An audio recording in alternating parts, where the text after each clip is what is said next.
안녕하십니까? MK전자입니다. 위드 코로나가 시작되었지만 생산 시스템이 본사 내에 있어 부득이하게 온라인으로 이번 3분기 IR 자료를 발표하게 되었습니다. 현 시국이 좀 더 안정되어 투자자분들과 직접 소통할 수 있는 날이 빨리 오길 기원합니다.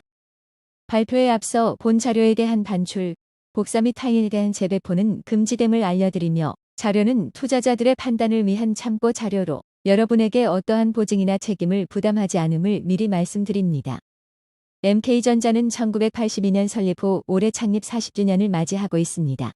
2020년 기준 본사의 별도 매출액은 4,765억 원이며 중국 법인의 매출액은 1,652억 원입니다. 기존 한국토지신탁, MK중국 쿤산법인 외에 최근 동부엔텍을 인수 완료하여 종속법인으로 편입되었습니다.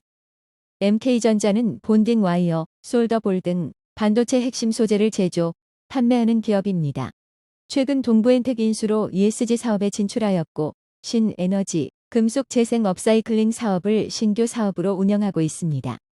당사는 전 세계 반도체 기업들과 거래하며 수출 실적이 약 80%에 이를 정도로 매출 구조가 한 기업에 크게 치우치지 않고 골고루 분산되어 있는 장점을 가지고 있습니다. MK전자의 주력 제품들은 산업 전반에 널리 사용됩니다. 특히 코로나 팬데믹으로 인해 언택트의 수요가 크게 증가하였고 반도체를 사용하는 제품군은 더욱 다양화되어가며 본딩 와이어와 솔더볼의 적용 산업도 더욱 넓어지고 있습니다.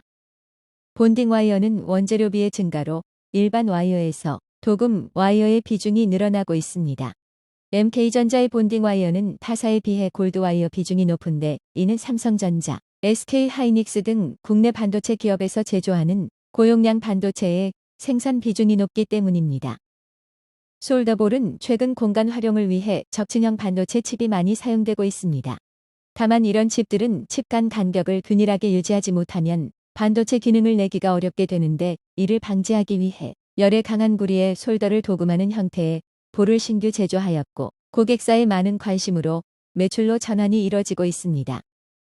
점유율을 보았을 때 본딩 와이어는 2020년 글로벌 넘버원을 수성하고 있으며 품질 경쟁력과 영업 대응력을 앞세워 23년까지 30%의 점유율 목표로 하고 있습니다. 솔더볼은 2020년 14%의 점유율을 보이고 있습니다. 고부가치 제품인 카파코어 솔더볼 등의 신제품으로 23년 16%의 점유율을 목표로 하고 있습니다. 반도체 시장은 코로나 팬데믹으로 생산 불균형 현상이 나타나게 되었습니다. 아직도 차량용 반도체를 중심으로 한 일부 반도체는 공급 부족 현상을 보이고 있으며 이런 부족 현상으로 반도체 기업들은 재빠르게 공장 증설을 진행하고 있지만 설비 후 가동 이전까지 생산 불균형 현상은 해소되기 어렵지 않을까 하는 예측들이 지배적입니다. 이러한 반도체 시장 변화 속에서 국내 반도체 산업은 대호황을 겪고 있습니다. 언택트 시대로 인한 모바일, PC, 서버 수요가 늘어나며 메모리 반도체의 수출이 지속되고 있으며 시스템, 디스플레이 반도체의 수출도 증가하고 있습니다. MK전자도 이런 반도체 흐름과 함께 21년 해외 매출 비중이 작년 대비 3% 증가한 것으로 집계되고 있습니다. 수출 증가는 3분기 반도체 기업들의 실적 증가에 크게 기여하였습니다. 반도체는 초기 출시 후 가격이 점점 하락하여 이익률이 떨어지는 것이 일반적이지만 품귀 현상으로 수요 욕구가 커지며 가격이 계속 상승하게 되었고 이로 인해 매출액 대비 이익률이 더 커져 반도체 기업들의 영업이익률이 정점에 달하게 되었습니다. 또한 기존 삼성전자, 하이닉스 등 대기업 외에 반도체 중견기업들도 물량이 대폭 증가하여 대다수 반도체 기업과 거래 중인 MK전자의 실적도 동반 상승하였습니다. 4분기에는 그동안 높은 가격을 형성했던 메모리 반도체 D램 가격 조정이 일부 예상되지만 22년 상반기 다운턴이 종료되고 다시 업턴으로 전환될 것으로 시장은 예측하고 있습니다.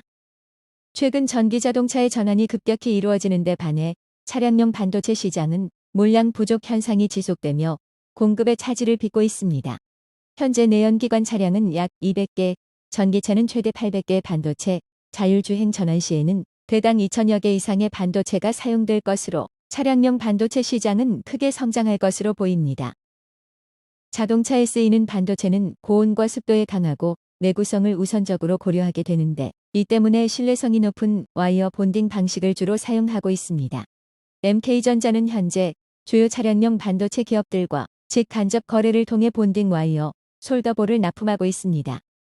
코로나 팬데믹으로 인해 비대면 시대로 급격히 전환되면서 반도체 시장은 고용량, 고집적의 기술적 변화보다 타시장 적용 확장성이 더욱 빠르게 늘어나고 있는 추세입니다. 기존 PC, 모바일에 집중되었던 반도체는 자동차, IoT, 가전, 일회용품 등 다양한 분야에 적용되고 있으며 이로 인해 신뢰성과 안정성, 가격 효율성이 높은 본딩 와이어 패키징을 선호하고 있습니다. 아직까지 본딩 와이어 방식은 전체 패키징 시장에서 80% 이상의 높은 사용량을 유지하고 있으며 와이어 시장은 더욱 성장할 것으로 예측하고 있습니다. 최근 반도체 기업들은 원재료의 폭발적인 상승이 제조 원가의 부담으로 이어져 재생 금속의 활용 등 원재료의 부담을 줄이고자 하고 있습니다. 당사도 고객사와의 상생과 환경 파괴를 줄이기 위해 도금 신제품 출시 외에도 재생 금속의 업사이클링을 운영하며 원재료에 반영하고 있습니다.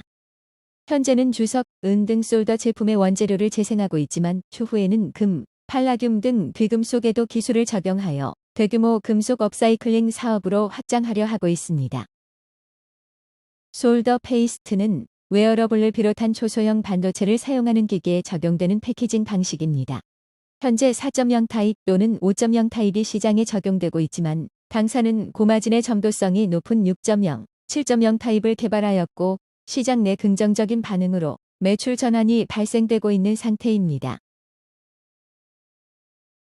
최근 화두가 되고 있는 2차 전지 실리콘 음극재 사업입니다. 2차 전지는 전기차 시장 발달과 함께 충방전 및 용량이 큰 이슈가 되고 있습니다. 음극재는 실리콘 함량에 따라 충전 속도와 주행거리가 크게 증가할 수 있는데 배터리 기업들은 실리콘 음극 소재 적용과 함유량 증가를 위한 관련 소재 기업들과 협업을 강화하고 있습니다. 지난 10월 테슬라가 저가형 모델2 출시에 앞서 LFP 배터리를 적용하겠다고 발표하였습니다. LFP 배터리는 철 인산을 사용한 양극재를 기반으로 만든 배터리로 중국 배터리 기업들이 주로 사용하는 방식입니다. LFP 방식은 가격이 저렴하고 안정성이 있으나 주행거리가 떨어지는 단점이 있는데요. 테슬라는 모델 2의 생산 단가를 낮춰 이익을 극대화하기 위한 선택으로 보입니다.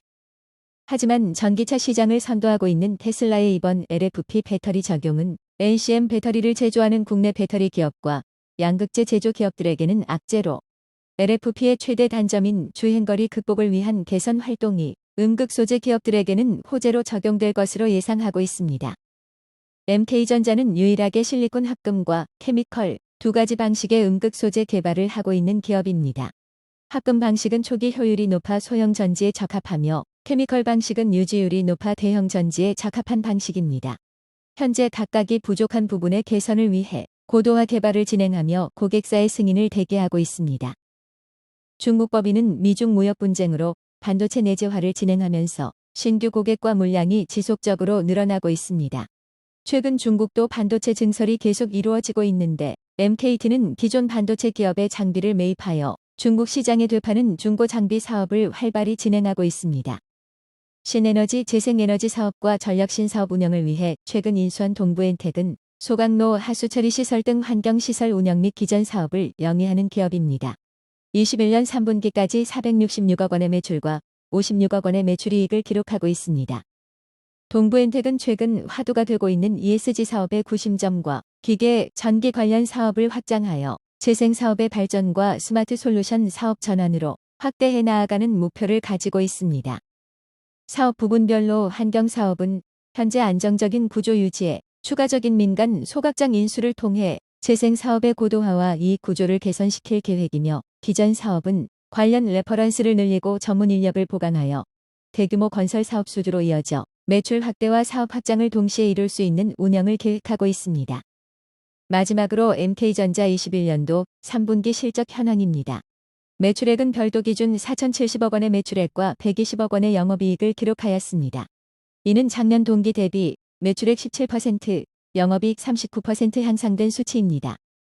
연결 실적도 당사의 매출 증대 외에 9월 동부엔텍의 실적 반영과 한국토지신탁의 실적 개선으로 매출액 7,047억 원, 영업이익 1,014억 원을 기록하며 전년 동기 대비 매출액 12%, 영업이익 21% 증가하였습니다. 이상으로 MK전자 3분기 IR 자료 발표를 마치겠습니다. 더 궁금한 사항이나 문의 사항은 khj-mk.com co.kr로 문의 주시면 빠른 시간에 성실한 답변 해신 드리겠습니다. 감사합니다.